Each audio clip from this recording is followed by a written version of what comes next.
روزے کا ایک پیغام یہ بھی ہے کہ ہم حرام چیزوں کو چھوڑ دیں۔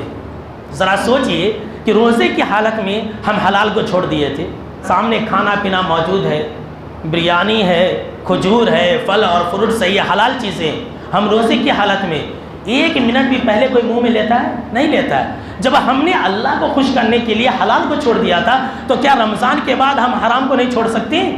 تو روزے کا مقصد تو یہی ہے کہ ہم حلال کو اختیار کریں اور حرام کو چھوڑ دیں۔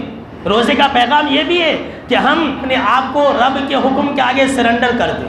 اگر ہم اپنے رب کے حکم کے آگے سرنڈر نہیں کر رہے ہیں آج، تو ہم نے روزے کے مقصد کو نہیں پایا ہے۔ روزے کا ایک پیغام اور ایک نصیحت یہ بھی ہے کہ ہم اپنے تمام نیک اعمال کے اندر اخلاص پیدا کریں۔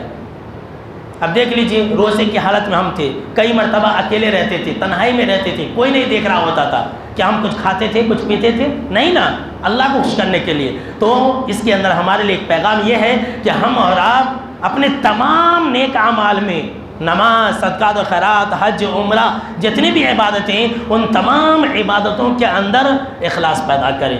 اور روزے کا ایک پیغام یہ بھی ہے میرے دوستو کہ ہم اپنے آس پڑوس کے اندر جو غریب لوگ ہیں ان کا خیال رکھیں، انسانیت کی ہمدردی کا سبق سیکھیں۔ اب روزے کی حالت میں ہم اور آپ بھوکے اور پیاسے تھے، کتنی تکلیف ہو رہی تھی، کھانے کو جی چاہ رہا تھا لیکن نہیں کھا رہے تھے۔ ذرا سوچئے کہ جن کے پاس کھانے کی کمی ہے، جن کے پاس پینے کی کمی ہے، جن کے پاس کپڑے نہیں ہیں، جو غریب اور فقیر اور محتاج لوگ ہیں سماج معاشرے کے، ان کو کتنی تکلیف ہوتی ہوگی۔ تو انسانیت کا، ہمدردی کا سبق سکھانے کے لیے یہ روزہ آیا تھا۔ اور